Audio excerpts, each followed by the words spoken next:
you're at, you know, 550,000 followers on Instagram or more, right? TikTok's Yeah, got over 300,000.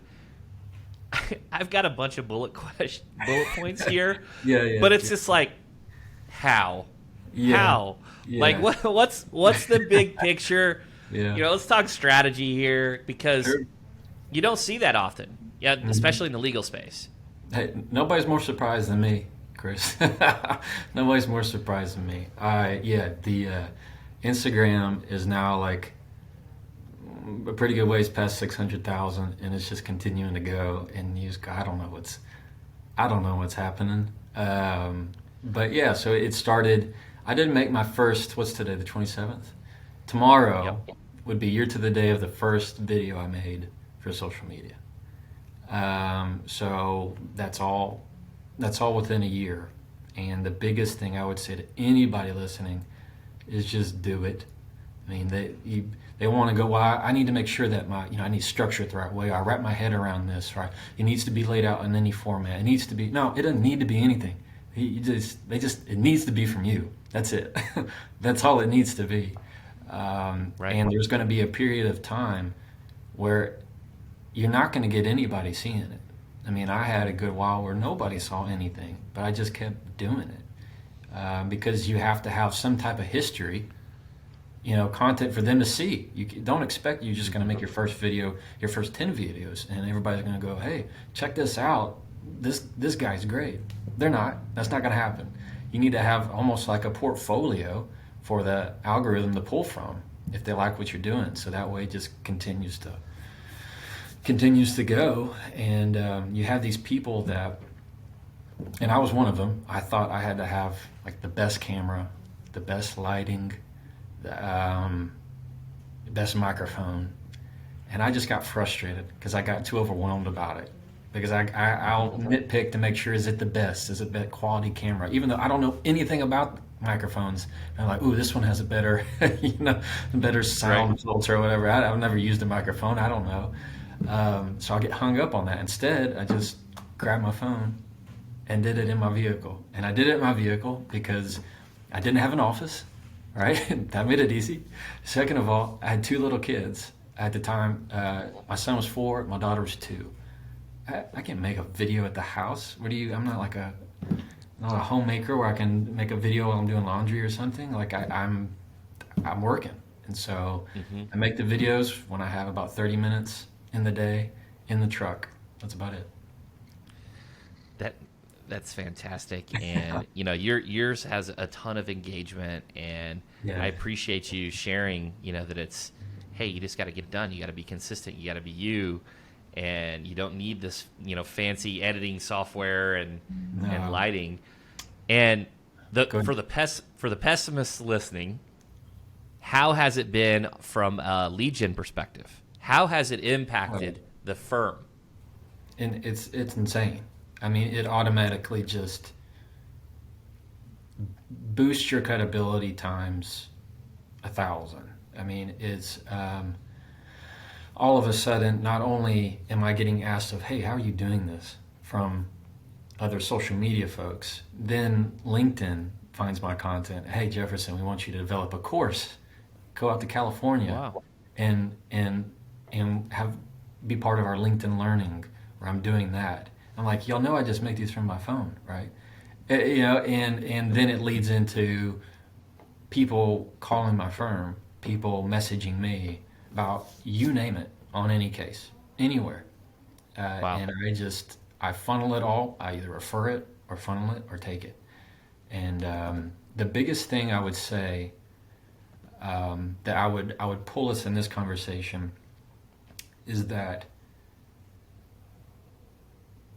attorneys have, especially personal injury attorneys, have such a pull towards selling themselves. Have you been injured? Call 888. Call me now. Just the explosion, the punching, the just showing the aggression, and nobody is like that. That's the most inauthentic experience. There's no explosions in our practice. There's no. In fact, I find that the people who market themselves that way in real life are not even close to that personality. In fact, most of those people have never even tried a case, at least in the last 20 years. Okay? And so it is a full thing in me of you cannot sell. You just provide value for free, and that does the selling for you. And then once you build a community, if you want to sell something, then they want to support you because now you got them. You've been giving them a whole year worth of free information, free value that they can use in their life without you asking for anything. And I think too many attorneys go about it the wrong way. These firms spend hundreds of thousands, if not millions of thousands of dollars on marketing that's giving them zero engagement because they're just selling. I agree 1,000%. It falls in line with the, in terms of leverage. I talk a lot about leverage. My audience is probably sick of me talking about it, but it's important. You have distribution. You have massive distribution. Yeah. Right. So when you put a piece of content out, it's being seen by a ton of people. That's a huge asset that you can use as leverage against your competitors. To move that lever. And there's so many doubters. Yeah. And if you're just posting, like you said, the aggressive sales, have you been hurt, or just generic, reviews, and there's just no personality, then no, it's not going to work. But if you're providing value, I guess you would agree that the attention is a value exchange. Yeah, you can read everything you want. I mean, attention is the asset. Everybody knows that, mm-hmm. But it's where is it being throttled? Because you have this. Okay, I made a video early on. This is when I was just trying to figure out how in the world to do it. I thought I had to be like these other fancy firms. I had this video that I paid a guy to come help me with, a friend of mine. Like, have you been injured? Here's 3 things that you need to do in an accident. If you've been in an accident, do these 3 things. What personal injury attorney hasn't done that? They've all done that. And you know how many people need that message at that given time? 0.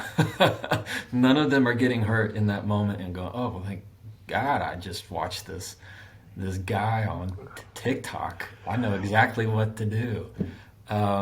It's just not the way to go about it. But leverage is humongous. I mean, let's say on Instagram, I can take a picture of this water bottle, and within about 15 minutes, I'll have about 20,000 people see it. And those are all people that live, I know where they live and what country they're in. I know what the distribution is of my demographics. I know when they watch it. I know for how long they watch it. And the data is insane to be able to poll it, be able to use it. And I truly care about them. Because I'm in comments, I'm in messages, I'm encouraging them in different topics. So it's that falls right with your core value, aligns with it. Yeah, for free. I'm helping them just to help them. That's it. Yeah. I'm not saying, well, hey, if you need help, why don't you call my office? If it's something, if you need time with me, no, it's me answering your message. Now, if it's a legal case, then we need to go through the proper channel of getting that all in the vein. But that's fantastic. And it's fun. Breaking this down just to kind of, everyone's different, but there's something to be said about sticking with it and consistency. And you alluded to, hey, at the very beginning, you didn't have many followers and impressions. Let's talk about these, these quantities. When was there that tipping point? Was it 100 videos, 200 videos? Was it? No, that's a little unfair. So I first started making videos on Instagram, and I was making videos of really anything just to figure out how it worked. And so I was kind of telling them, like, at the time it was really popular to have this music or overdubbing, and people would like dance or mouth words to it to go with whatever was going on. And I tried to make those and relate those to law, just either to have something funny, something relatable, whatever it was. I didn't know. I was just experimenting. And you got to be willing to just look dumb. All right. Nobody cares. Okay. We think they do, but they don't. They really don't. They're busy doing their own thing. But it took me probably about maybe 6, 7 videos before I came up with the thought of this isn't the right thing. I need to. This was after I made that video of you've been in an accident 1, 2, 3. It's like what can I actually give them value of? What do they think attorneys do? And I think, well, they always say, well, you must argue really well. Okay, well, if I give them communication advice, just about relationships, about work, about conflict, how they argue, there it is, how to argue like a lawyer. And so I did my first one on how to argue like a lawyer, part one. Just dun, dun, dun. Tried it Wow. out, and then I would take that video and then repost it on TikTok. And I had 0 views on TikTok until then. 0. All right, Wow. that's the more like years ago. I suck. You know, I got like maybe 100 views on TikTok. Nope. I was like, I don't know. This app's broken. I can't. I always Google like how to not have 0 views on your videos. I made that first video and it got like 1,000 views. I was like, I made it. I'm Wow. done. And then I made another and another, and then on part four, it hit to like 4 million. It just took off, Wow. and then they started cross referencing on my Instagram, and then it just started to kind of become its own flywheel of content of capturing people on both platforms, and so it just kept on from there. So it was probably less than 10 videos, but it was not how many. It was not the quantity. It was the quality of what I was Got it. putting.